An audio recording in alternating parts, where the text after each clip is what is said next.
Welcome to Women Entrepreneurs Radio. I'm your host, Deborah Bailey. And when I started this show in 2008, I was on a mission to promote women-owned businesses and help women succeed by providing resources and valuable tips from other women and men, small business owners. In each interview, my guests speak openly about their triumphs, the scary times, and tough decisions they had to make along the way. Women Entrepreneurs Radio is about showing women how to harness their natural strengths to achieve success on their own terms.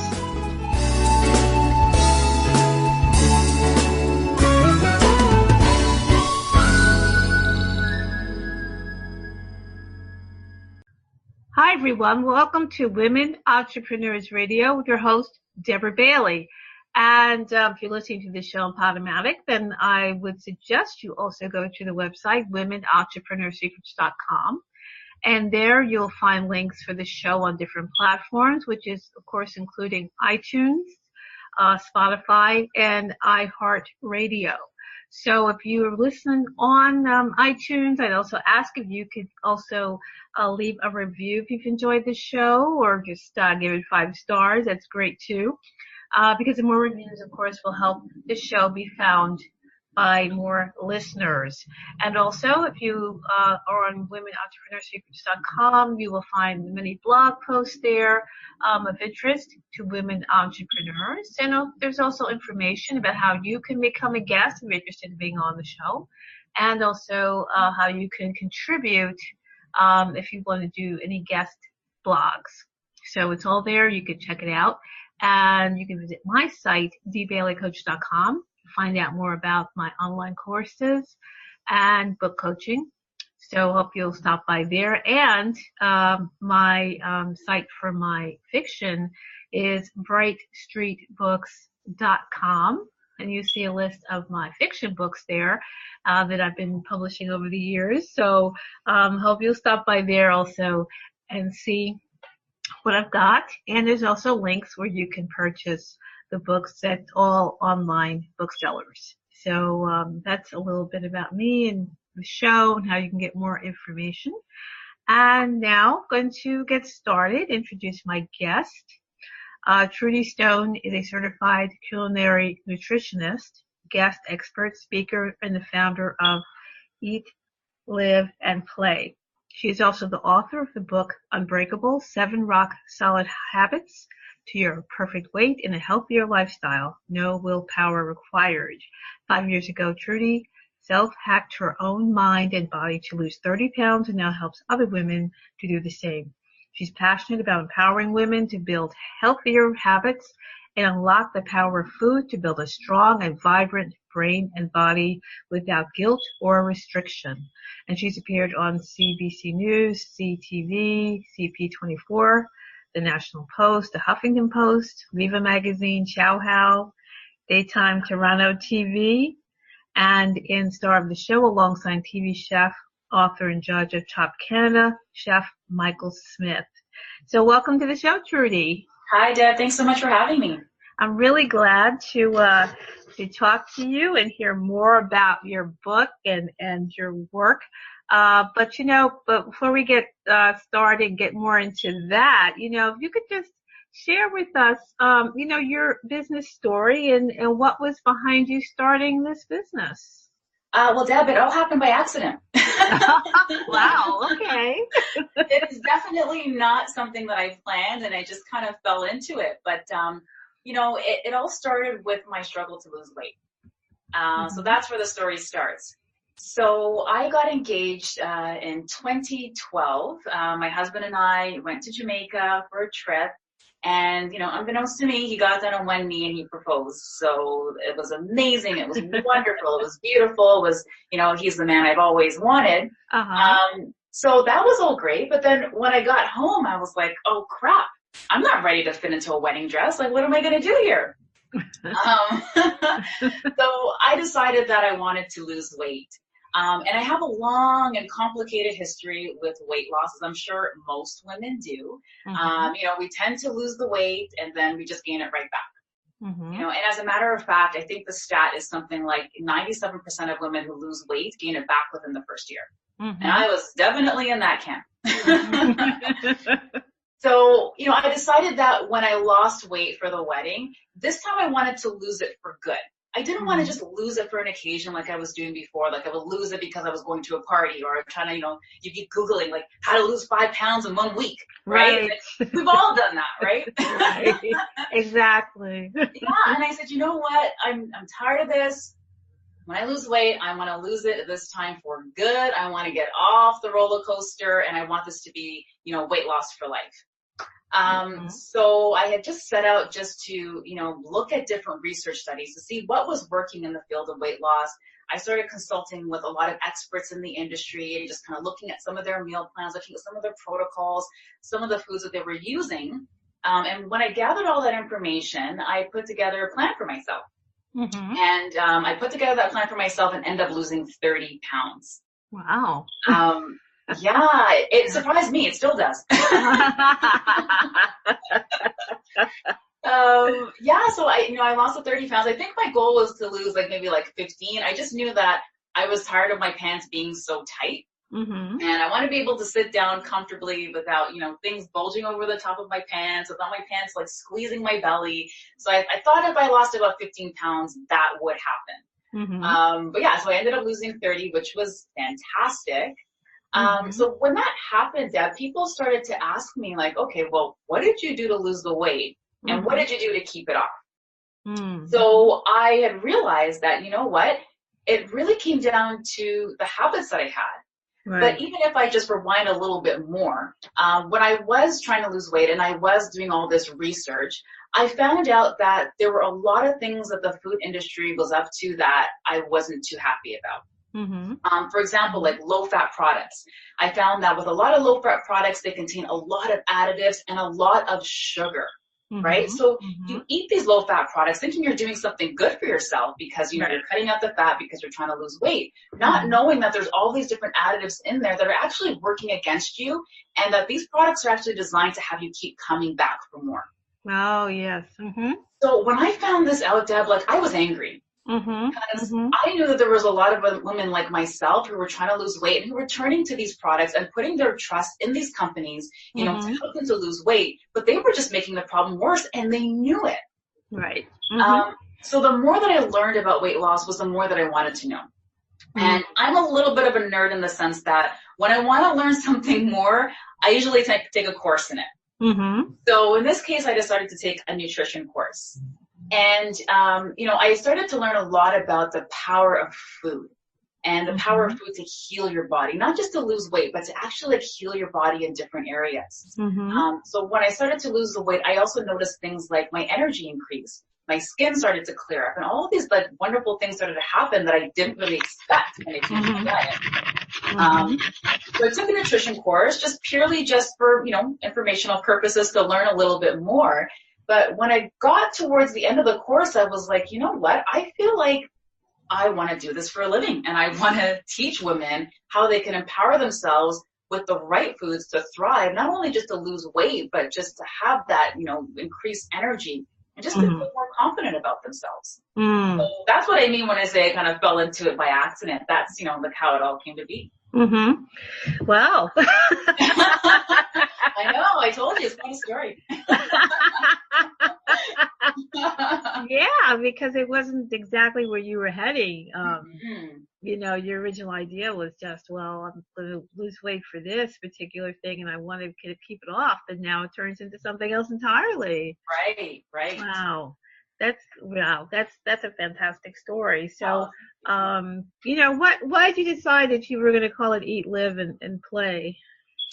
Well, it was really hard to come up with a name initially for my company. And I went back and forth between, calling it my name and then calling it something else. But I felt like I really wanted it to call it something that kind of embodied what I was trying to do when it came to eating healthier. So I called it Eat, Live, and Play because I really wanted people to eat the foods that was really going to help them to thrive and to live a full life. But I also noticed that with the health industry, there was a lot of things that were very confusing and overwhelming. And people were just so serious about eating healthy. So I wanted it to be playful as well. I want people to have fun with eating healthy. I want people to have fun with experimenting with trying different foods and trying different recipes. So that's kind of where the name, Eat, Live, and Play came to be. Mm-hmm. Well, that's very true about people being so serious, I guess, about food choices and everything, because you can certainly see that when people will say that they eat certain types of things, or they adhere to a certain type of diet, and then that can really cause all kinds of problems between people when they start arguing about this. Right, definitely. It's ridiculous, because it's like, well, it's not a criticism if someone doesn't follow one plan or another, but it just is that, often people take it so seriously. Right. Yeah. Right. It's so true. Yeah, and then they get into it, and it's like, well, why? Yeah. And that's the thing, Deb. Like, I just really wanted to make healthy eating approachable for people. I wanted people to fall in love with eating healthy, so that they could fall in love with themselves all over again, because these foods are just, really helping to just improve their body. Right, and that's really what it's supposed to be. The nutrition is supposed to really help you. Right. Because if you focus so much on deprivation and lack and all the things you can't have, guess what? You're going to want it more. It's just like the boy that your mom told you not to date because he was a bad guy. But you're more intrigued by that guy now, right? You're not supposed to do it. It becomes more interesting. Right, exactly. That's very true. So what you've done with your weight loss and the things that you've discovered, as far as the habits that we fall into, are those things that you have to work with yourself? Oh, absolutely. 110%. Like, I had to completely change my lifestyle and just, my way of eating and my way of thinking about how I approach what I eat as well. Like, sometimes I would say, like, when I was losing weight, I'm like, oh crap, like I can't have that, piece of chocolate cake or whatever it is. And it's like, well, no, I choose not to do that because I have this goal of, wanting to look a certain way when I walk down the aisle and I meet my husband at the end of the aisle. So a lot of it has to do with mindset and just kind of reframing your mindset around what it is that you're trying to do, and just always remembering your why and why it is that you want to do it. Yeah, and I think that's what happens with a lot of people, that they may do something for a one-time event, but they're not thinking beyond that. Right. And that could be a lot of the reason why they kind of go back to what they were doing before. Absolutely. And, one of the very first questions I ask my clients when I start to work with them is why? And why now? And I find that when your why is strong enough, that, it will really keep you going on those days where you feel like you just can't, eat another salad. Yes, because those days always come. Right. And I had one client in particular, and she was diagnosed with prediabetes, and a lot of people now are being diagnosed with prediabetes. And, when I asked her what her why was, she said, when I got that diagnosis, I immediately thought, she had 3 sons, and they were all under the age of 10. So she said, I have 3 boys, and I'm afraid that I'm not going to be around to see them grow up. So that was her why. So when you have a really strong why as to why you want to make that lifestyle change, I find it does make making those changes easier. Right. Well, that's true. Right. Because that's what really your motivation is going to be. So why did you decide to write a book about this process?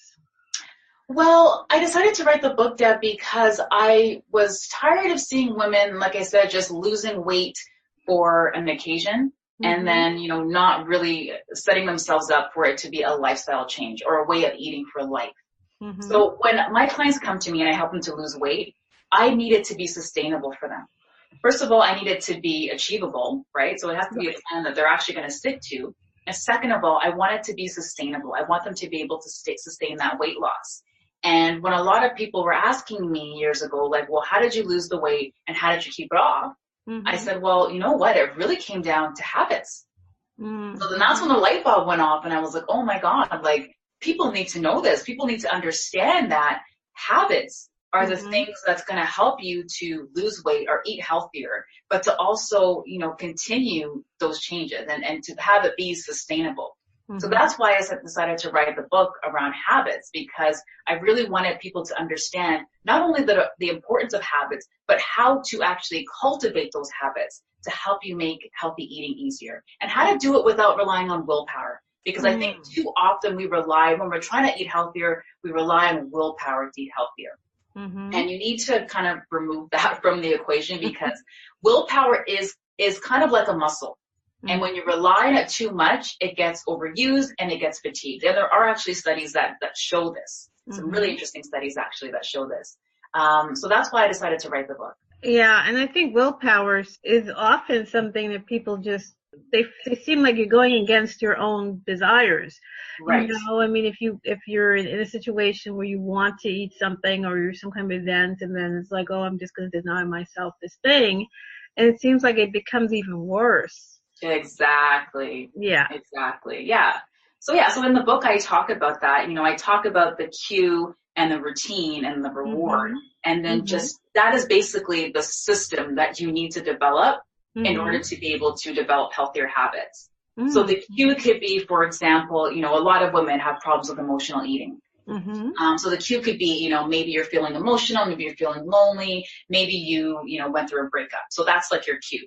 So then your routine would be, okay, well, I'm feeling this way, I'm going to go eat ice cream. And then your reward is, of course, now you feel a lot better because now you got that sugar rush, right?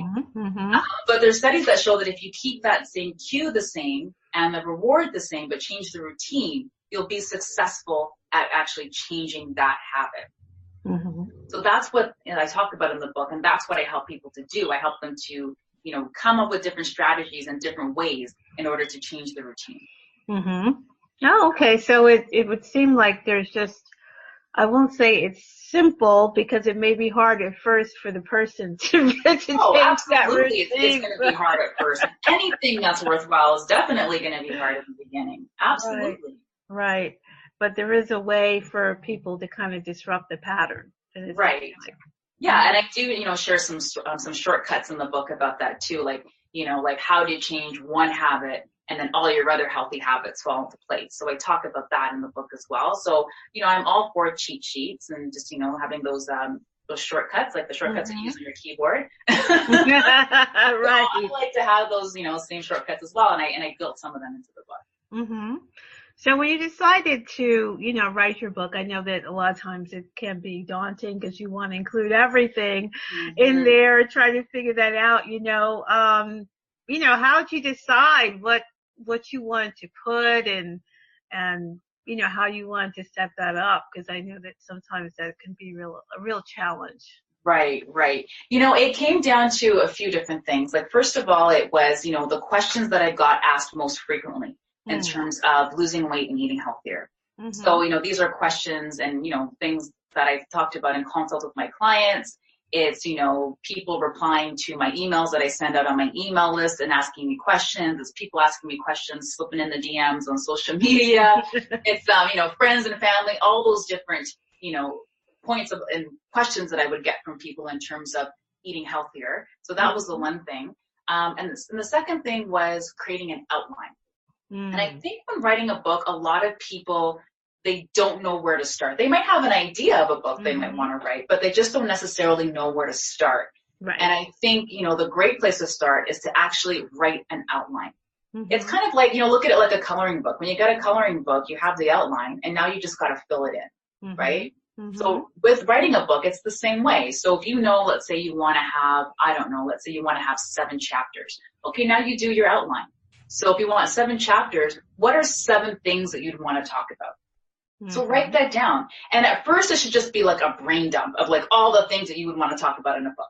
So just a brain dump, not even thinking about it, just writing things down. And I do believe in actually, this is a lost art these days, but taking a pen and writing things down, not typing it out, because I find that things flow from your brain and flow from your mind a lot better when you put it into paper.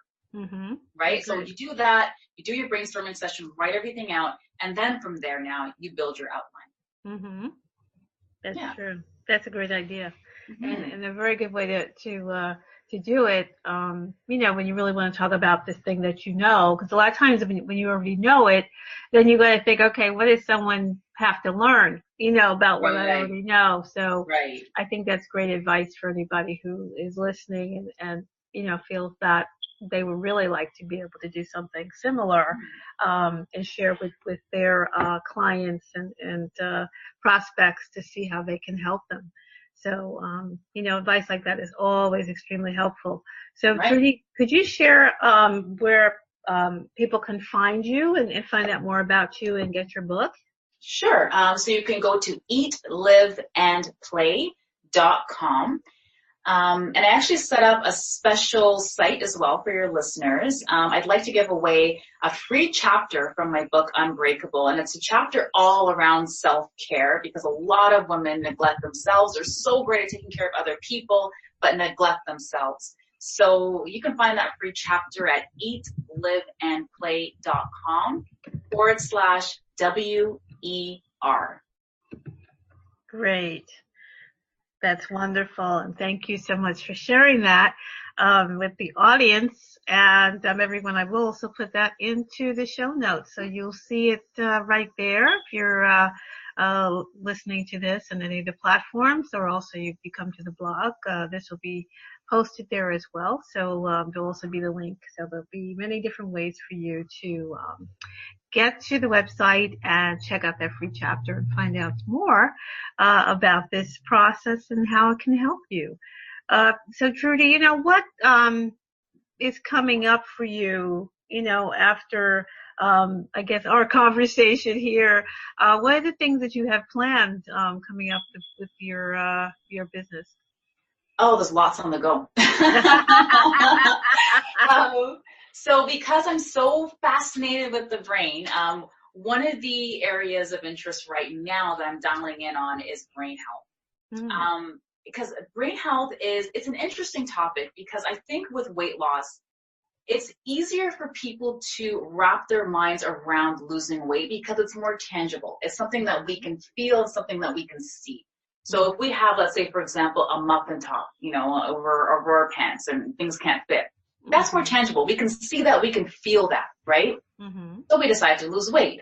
But with brain health, it's not necessarily something you can see or you can feel. So I think that's why a lot of people tend not to think about it, right?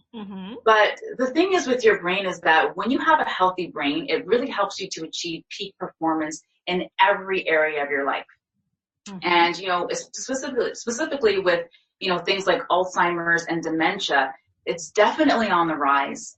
And Alzheimer's right now affects about 5.7 million Americans, and that number is expected to triple by the year 2050.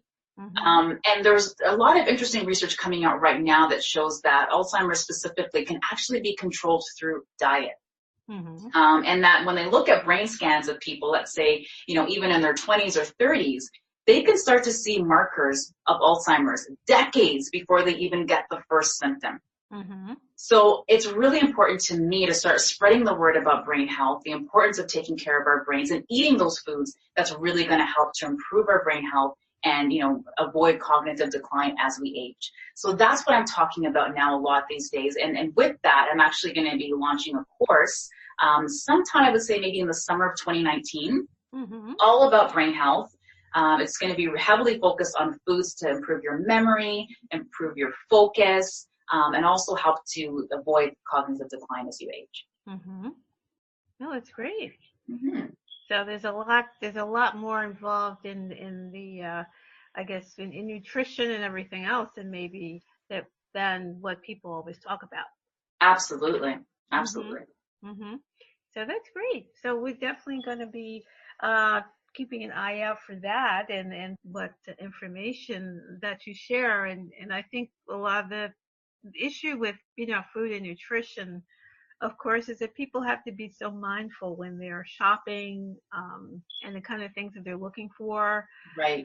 Because it's not always obvious what is in, particular food. And then you were saying a lot of times that the food that they claim is low fat is really maybe has something else in it that's not particularly healthy because, Right. I just had gone to a store, Aldi's actually, that's near me that has a lot of like organic things, but then I had mistakenly picked up some peanut butter and I didn't see that in the small print it said peanut butter spread. Oh, right. And I tasted it because I put it in my smoothie and I'm like, oh, why is this peanut butter sweet? And it says it had corn syrup in it. Oh my God. I hate when they do that. You definitely have to watch out for things like that. And even things like almond butter too. Like you think it's like just real raw almond butter. Uh-huh. And you look at the label and it's almonds and they have like maybe 5 or 6 other ingredients in there. Wow. So, like almond butter or peanut butter, the only thing you want to see is peanuts. Right. Right. Right. It's crazy. And Deb, I would say that specifically when you're going food shopping, if there's one thing you should do, you should look at the nutritional label. Okay. And a lot of people, when they look at the nutritional label, they look for things like, I want to know how many calories, I want to know how much fat, maybe I want to know how much sodium it has in it. But I find that the list of ingredients, it tells a much better story about what's going on in your food and what you're about to do to your body.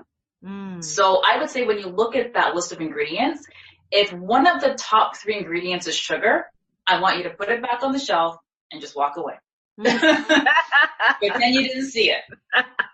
Because there's so many sneaky sources of sugar these days. Like it would blow your mind if people knew like some of the sources of sugar, like tomato sauce. Like you wouldn't even think, like I want to make some pasta.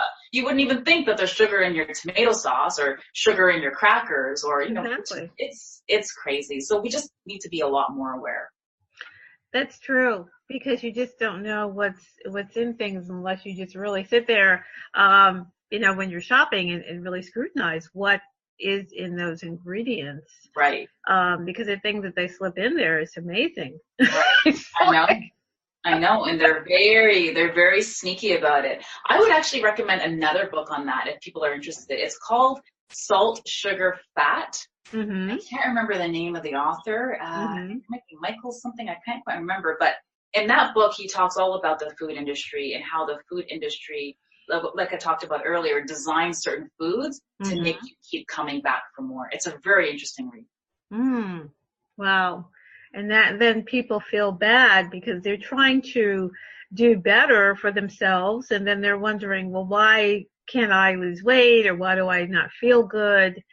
And it's because, maybe this thing that is saying low fat is really something else altogether. Right. Yeah. Right. And I feel so bad about that, because you're right. Like people do their best to try to eat healthy, or they think they're eating foods that are good for them, not knowing that, the system and the way that the food companies have set things up is they've set things up in a way to design people to fail. Yeah. And, I have a real problem with that. Yeah. So I do feel sorry for people with that. That's very true, because you're trying your best. And then it's like, well, what's the problem? And then you look what you're eating. Right. And, a lot of times I've made peanut butter from scratch, and I've made almond milk from scratch.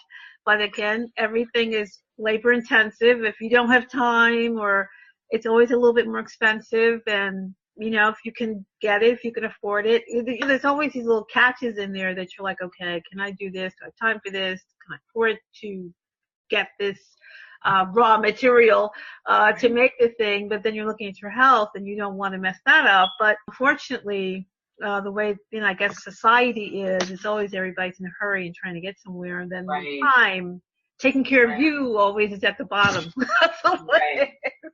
Yeah. And, Deb, even on the time factor as well, I challenge people on that, because when people tell me, well, I don't have time to eat healthy. And I'm like, okay, well, are you caught up on Game of Thrones? Or are you all caught up on, Blackish or whatever your favorite show is? If you're all caught up on that show, guess what? You have an hour or half an hour there that you could have been in the kitchen prepping your meals.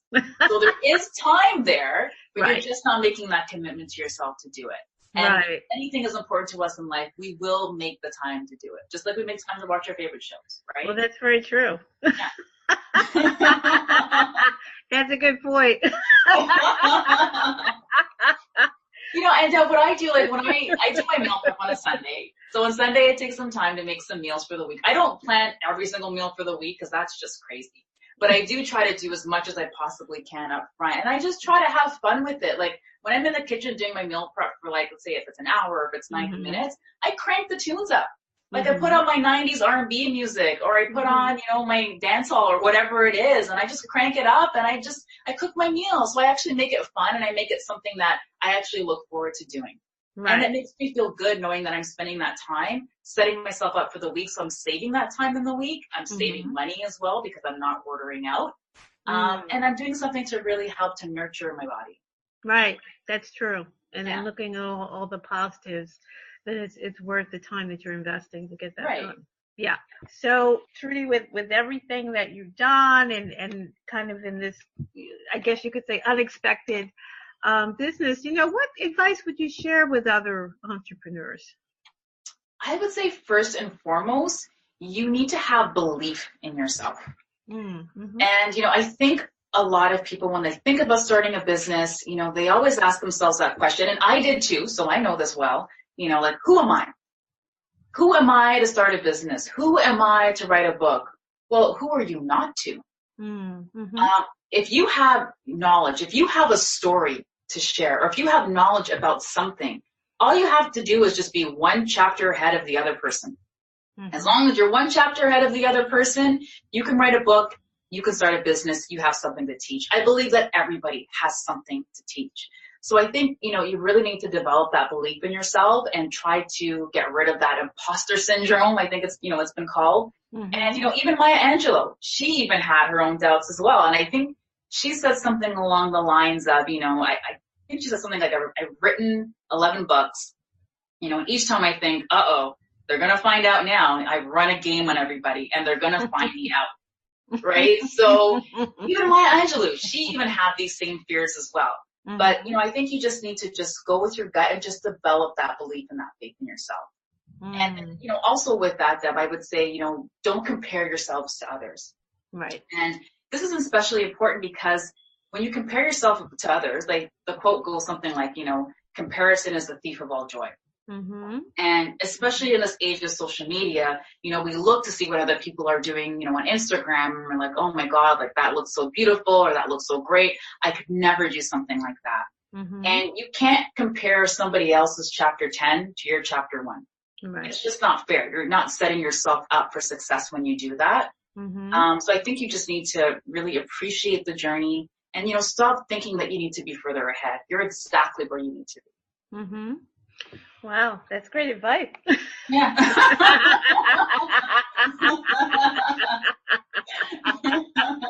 I learned a lot along the way. And Deb, even I am guilty of that too. Like we're doing the scroll, we're looking at Instagram, and I see like a beautiful plated, smoothie bowl or something. I was like, oh my God, I can't believe they got all the raspberries in the right place and they want bananas perfectly. Like I could never do that. Like my bananas would sink. And so I even have these hang-ups as well, but it's a constant practice of just not comparing yourselves to other people because that's just not going to make you feel any better, right?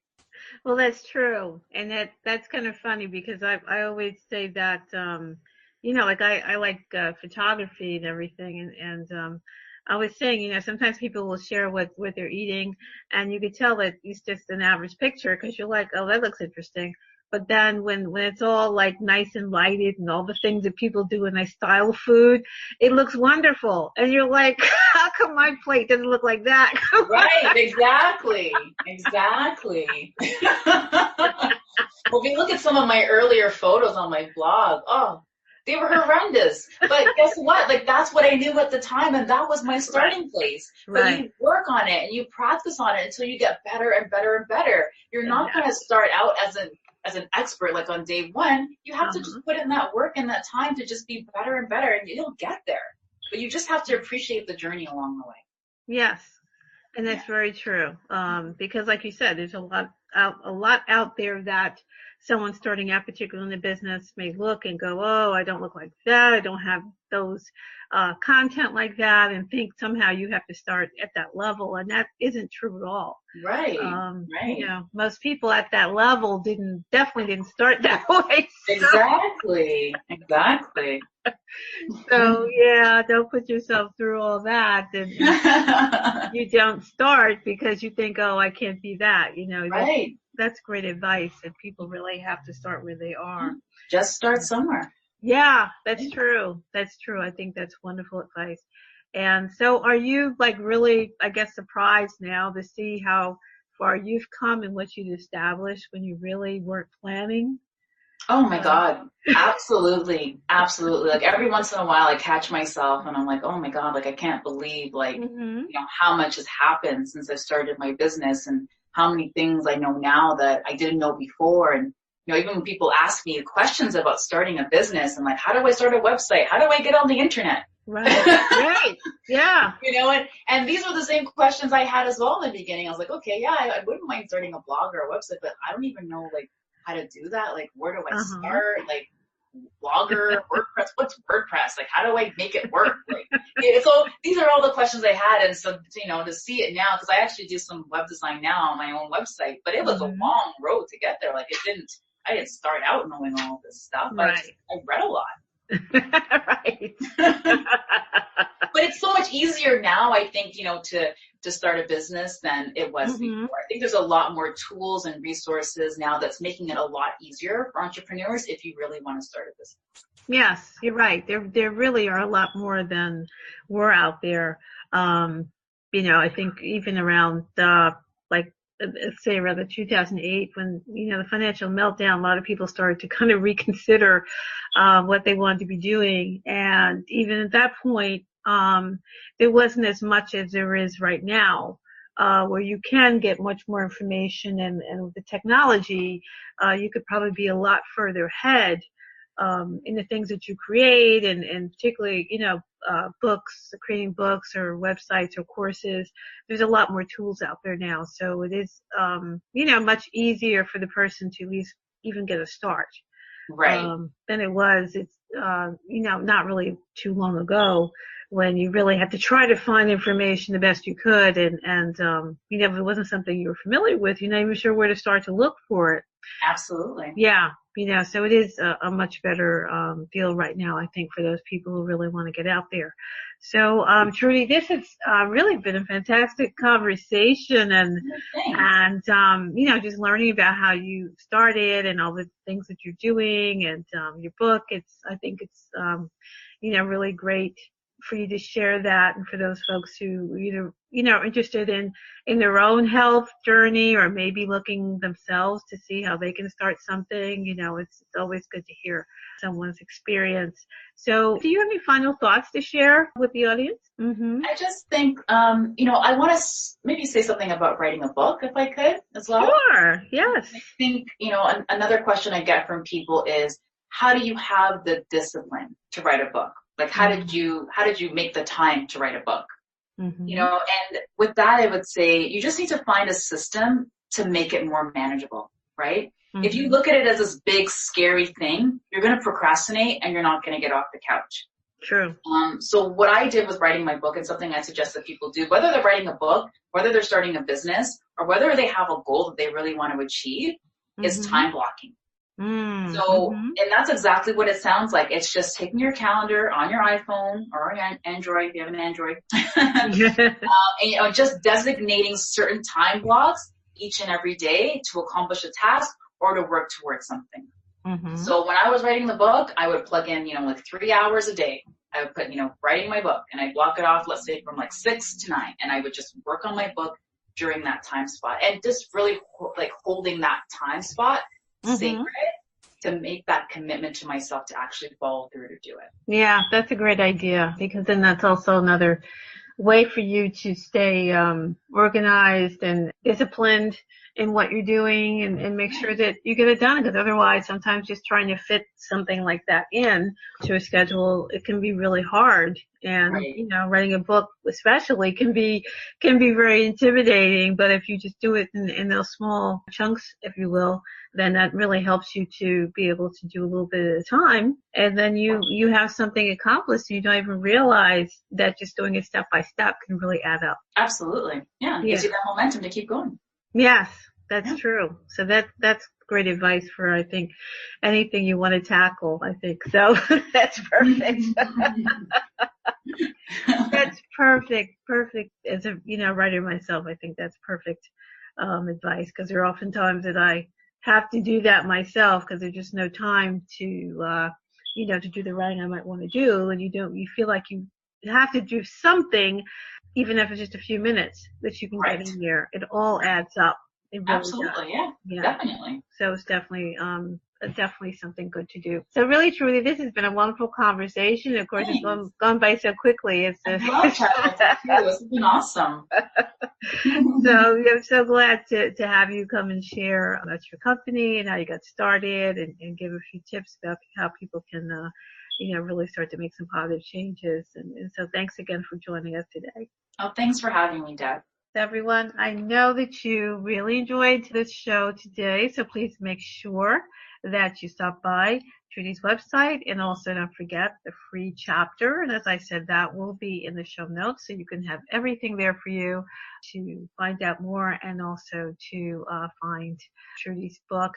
And you can get more about her process, or also, you know, stop by her website and find out how you can work with her directly. So once again, it's been Women Entrepreneurs Radio with your host, Deborah Bailey. Thank you so much for joining me, and we'll see you again next time. Bye-bye. Thanks for joining us. You can also join in the conversation on Facebook.com/Women Entrepreneurs and on the website, WomenEntrepreneurSecrets.com. And don't forget to listen in on dvcoach.podomatic.com and on iTunes.